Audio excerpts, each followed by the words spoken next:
Modern geology has dated some rocks found on the Earth to be about 4 billion years old, and many scientists agree that the Earth is most likely 4 to 4.5 billion years old. The only problem with this is that there is no place in the Earth's ocean that can be dated more than 200 million years. In 1912, Alfred Wegener, a famous German Arctic explorer and meteorologist, released his theory of continental drift.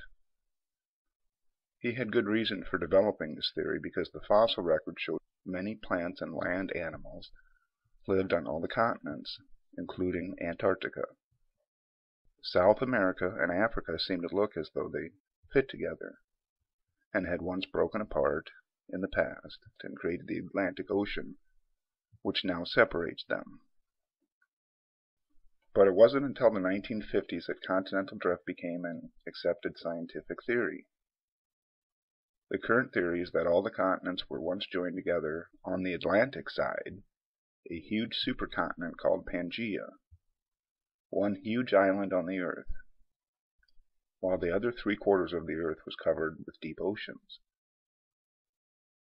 The problem is that 30 years later, the U.S. Natural Geophysical Data Center released a map of the ages of the complete seafloor, which proves the modern theory of Pangaea is wrong. The continents not only fit together if you remove the Atlantic Ocean, they also fit together if you remove the Pacific Ocean. If you remove all the oceans on the Earth, the upper tectonic plates fit together like a broken vase. The Earth has been getting larger in diameter, and has been since the ocean started spreading about 200 million years ago. This is what is referred to as the growing Earth theory. Seafloor spreading is a provable fact and is not in debate in any way. The problem with plate tectonics is that there is no proof to substantiate the theory of subduction. Current theory says that the ocean floor recycles itself, that although the ocean is spreading, it is also sliding under the continents into the mantle. This theory is from the early 1900s, and modern data has disproved it, yet geologists hold on to it. Scientists are no different than most people. Once they believe a certain thing, they tend to hold on to it for all it's worth, even if there is overwhelming evidence to the contrary. This mostly happens in the public sector of science, where politics prevails and public money is their only funding source. If the ocean floor is recycling itself, as they say, why aren't there massive volcanoes and rings of fire around all the edges of all the continents? Because subduction doesn't happen, and the ocean floor cannot dive into a molten rock that is twice as dense as the ocean floor. The rifts in the oceans are where the continents first separated, which runs the circle of the globe in almost every continent. There are over 80,000 miles of deep undersea thermal vents that not only spew out all different sorts of gas continuously, they are the point at where the ocean spreads apart. Here's a map of the Ring of Fire, and it only exists in the Pacific Ocean. This is modern scientists' justification for the subduction theory. If you look at this map of the ages of the seafloor, it clearly shows that the youngest ocean floor is along the rifts, which is the black line mirrored on each side by the red. The oldest seafloor, except for along the west coast of the United States, is the ocean floor next to the continents. You can see this from the map that the ocean floor ages are symmetrical from the rifts, growing older as it reaches the shores of the continents.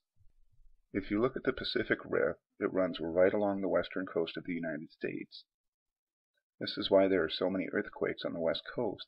The land is very close to the spreading ocean, and huge compressional pressures built up on land. This is the Ring of Fire that is supposed to be the smoking gun of subduction. But the Ring of Fire is less than 40% of the length of the spreading rifts. Why is there no Ring of Fire in the Atlantic, Indian, or Arctic Ocean then? It's because compared to all other oceans and seas, the Pacific is spreading much wider and faster than any other ocean, and the Eastern Asian continental plates were literally crushed to pieces. How can modern subduction theory explain the African Rift Valley? The Horn of Africa is slowly breaking apart from the main continent. One day there will be an ocean separating these two landmasses. Notice the gases that are escaping from the rift, just like the deep ocean vents. If subduction were true, why aren't there mountains of loosely packed ocean sediment along every shoreline in the world? An oceanic plate can slide under a continental plate so smooth to not even leave any of its upper sediment behind, yet cause all these massive earthquakes? Deep ocean trenches are modern geology's answer, but studies have shown there is not enough sediment in the trenches to justify subduction. The Atlantic Ocean is spreading on both sides, yet there are no volcanoes on the east coast of the Americas like there are in the Ring of Fire. At least not like you see on the west coast of the United States, or the western coast of Europe and Africa to account for any subduction, which by its theory, there should be tons of active volcanoes all along the continental coast to make up for the seafloor spreading, which there aren't. If recycling of the seafloor were true, why wouldn't there be a ring of fire between all continents all over the world? The problem with the Pangea theory is shown in how South America and Africa fit together on a modern-day Earth, because they don't fit together at all. If you join the two continents at the northern edge, there is an angled gap at their southern ends. This is no different than a button-down shirt on somebody who is too large for it. The bottom will angle out because the person is too large for the shirt to fit properly. But on a smaller globe, South America and Africa fit together perfectly, both north and south. A well-respected geologist from the University of Tasmania named Samuel Carey published a book called The Expanding Earth in 1976 that pointed out that the continental drift theory is wrong and that the Earth is growing. He said the continents are fixed on Earth and that all the growth is happening in the oceans. He also said that not only do all continents fit together perfectly in the Atlantic, they also fit together at the same time in the Pacific, but on a much smaller planet. The scientific community ignored him, just like they ignored Wegener initially on his continental drift theory. They asked Carey to explain the mechanism that caused the Earth to grow, which he could not. The scientific community was being highly superficial since no one had properly explained the mechanism for subduction or continental drift. Simply saying that upper tectonic plates drifted on convectional currents of the mantle does not prove a theory. But many scientists today are taking a closer look at the growing Earth theory. The growing Earth theory takes plate tectonics to its next logical conclusion. Plate tectonics was only giving half the picture of what was really happening.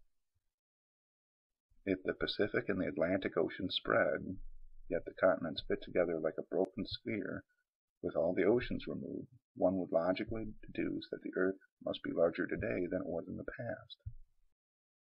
The question is, since all planets in our solar system are different sizes, isn't it reasonable to believe just because humans are now observing them in our extremely short-lived existence with geological time, that the planet's process of forming may not be over? Logically, why would anyone believe that the Earth or any celestial body will never get any bigger or smaller? In the last 200 million years, the Earth's diameter has doubled due to oceanic growth, quadrupling its size and gravity. There is much more compelling evidence to support a growing Earth than there is for the plate tectonic theory. Many scientists once agreed that the Earth was the center of the universe, and that the Earth was flat. Even when Galileo proved not everything revolved around the Earth, showing the phases of Venus, it was ignored. Even today, scientific dogma is held in high esteem, while scientific proof is ignored. America's Midwest was once a giant ancient sea. We know this because of the huge limestone deposits left by sedimentation. Notice the approximate area of these limestone deposits. It lies in the area between the high plains in the west and the Appalachian Mountains in the east. This is the same drainage pattern that exists today. Generally, precipitation flows toward the center of the continent through the Mississippi Valley River basin.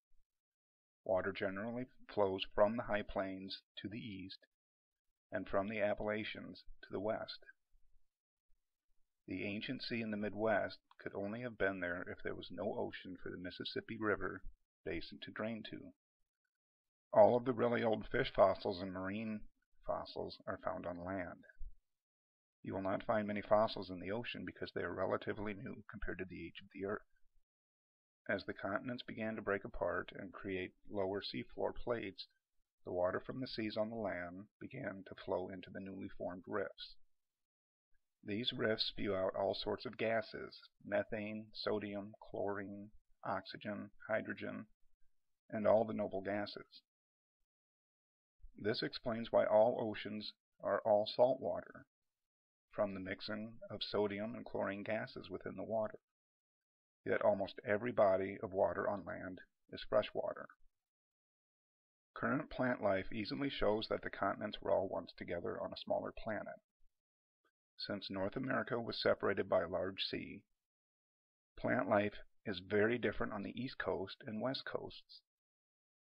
Tree life in New England is the same as trees in Europe, while plant life in Florida is similar to the rainforest in South America and Africa.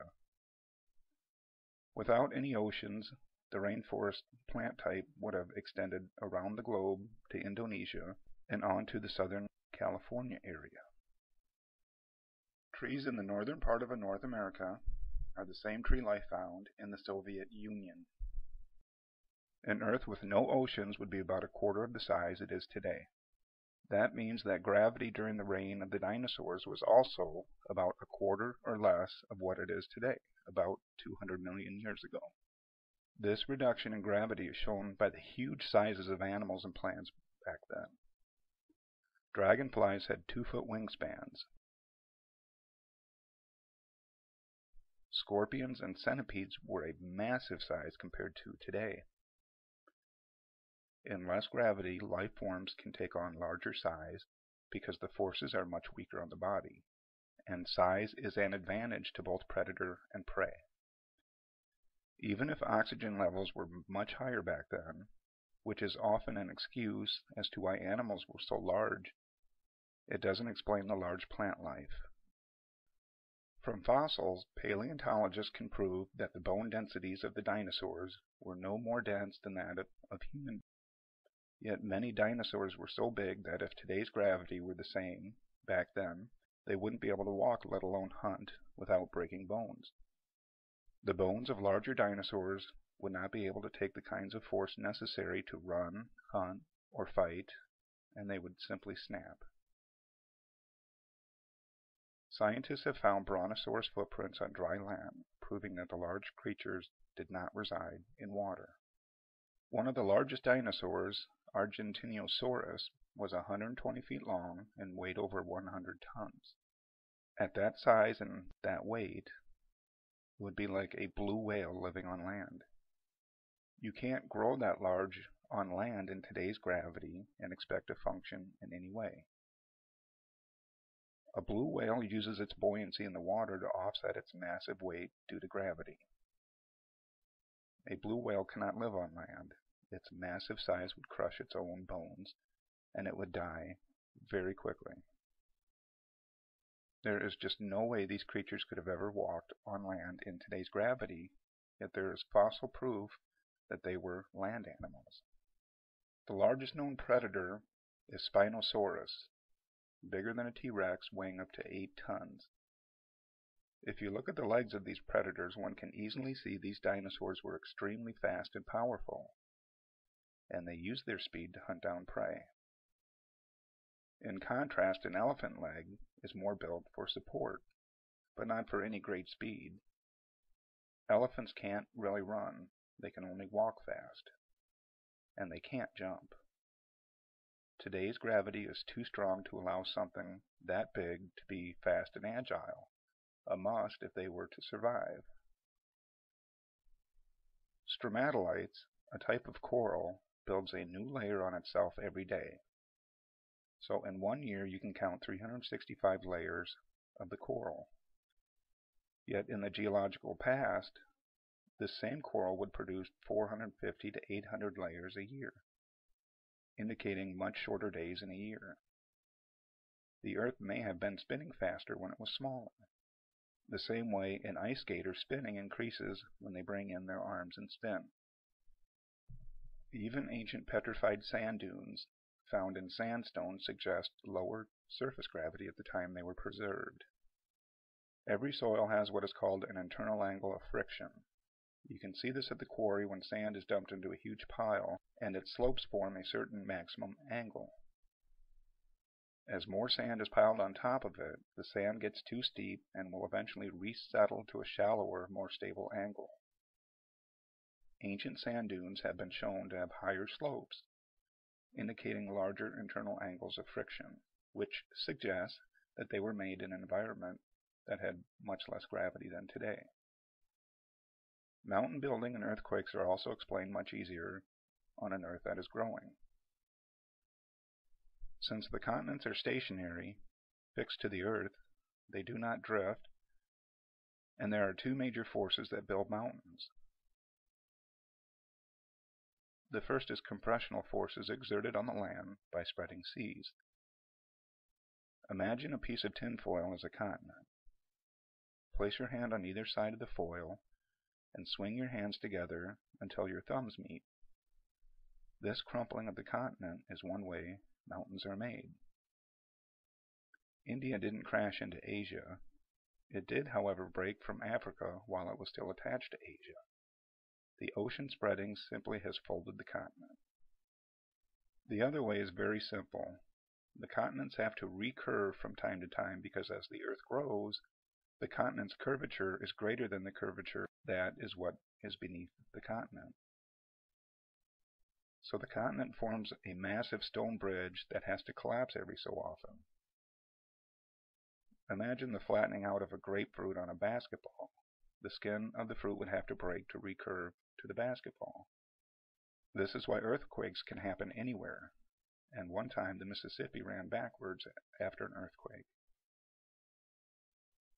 Samuel Carey analyzed various data and found that the Earth was growing at a rate of about 6 inches in circumference per year, and accelerating exponentially. Although the exact amount of growth is still in debate, even satellite data have to be adjusted for inconsistencies that they have come across since GPS satellites have been introduced. The growth of the Earth doesn't come from dust and meteors from space. It comes from deep thermal vents, or rifts, where the oceans are spreading. Here, hot gases continue to blow out from them constantly, along with upheaval of magma, creating new matter and spreading the ocean floor. Yet because the Earth is not massive enough and doesn't have large enough gravitational forces, gases blow off into space from the upper atmosphere all the time.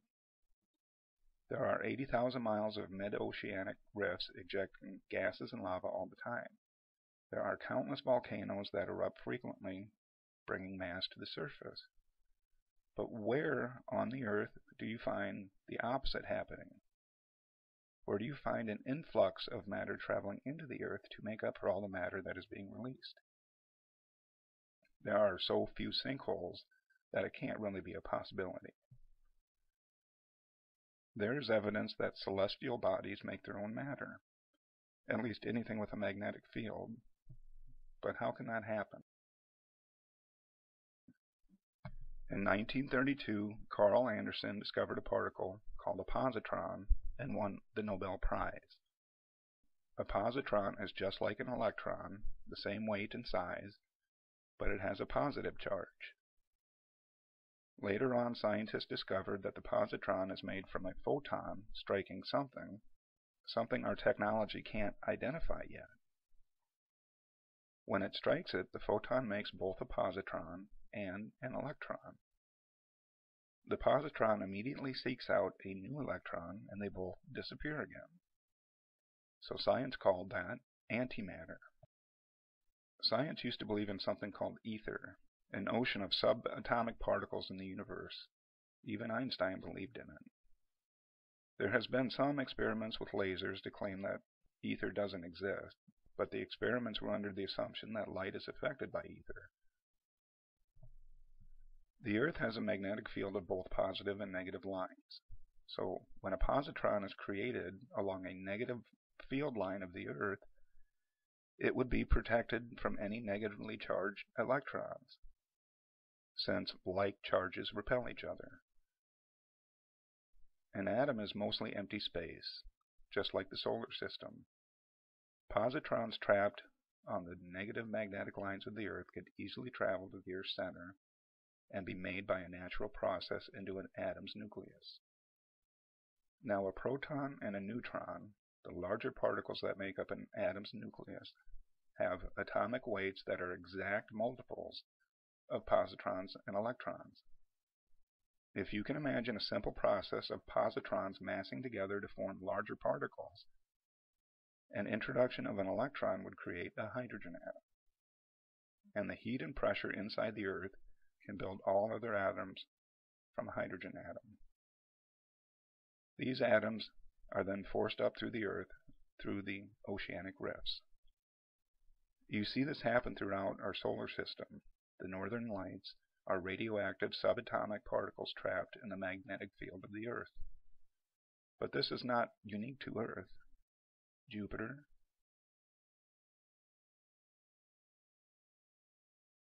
Saturn, all have northern and southern lights. Any celestial body close enough to the Sun that has a magnetic field will have northern and southern lights.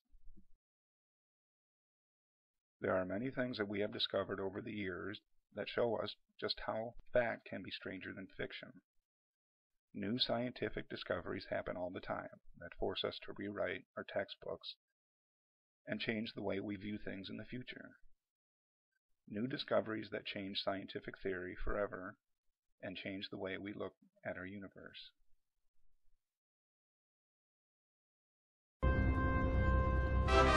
We come to the Earth, which, well, grew to get here, the way it is now. Here is our world, our planet Earth, floating in space.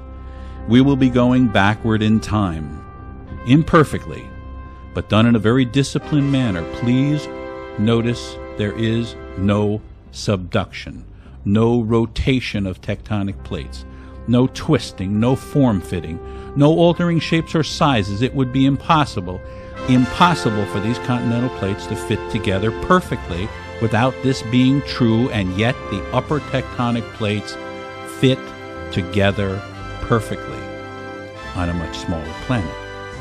Yes, there's been some erosion, landslides, blah blah, but overall this activity is insignificant.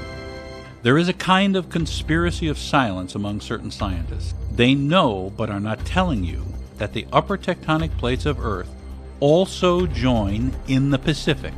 Not partially, they join totally. You are asked to believe that the continents swim or drift about willy-nilly, bumping and crashing as if they were on a greased skillet. This is not true. The simple truth is apparently too upsetting to too many apple carts.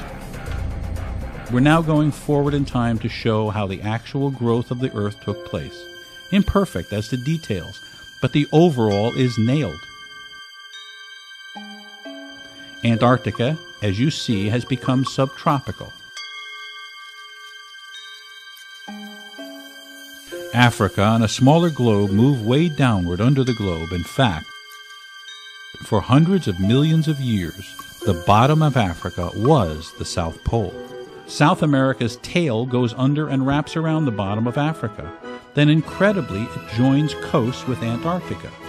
65 million years ago and more, these continents were joined, and marsupials like the duck-billed platypus roamed from Australia, Antarctica, and across southern South America and up into Africa. The platypus. Dinosaurs roamed all over this world on the upper tectonic plate because there were no oceans, just shallow seas. Here today, Antarctica is frozen over, and Australia and its surrounding islands are the remaining home of marsupials. Do you see how broadly the Pacific is opening compared to the Atlantic? This is exactly why the knee-jerk Pangea theory exists. The Pacific spread is too difficult to easily visualize because it's so big. The Atlantic spread is so obvious that a child would recognize it, but they are the same.